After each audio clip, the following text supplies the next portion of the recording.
A já mám tady pro vás skvělý tip. Zkuste to raději více strukturovat, vizualizovat. Usnadní to stres vám i dítěti.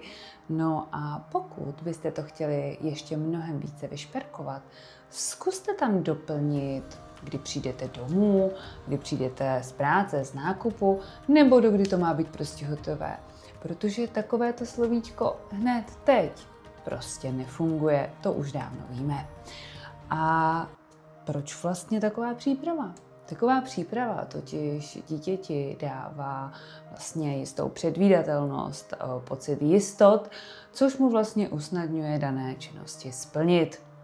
No a vám oběma to ubere minimálně 80% každodenní hysterie. To za to stojí, ne?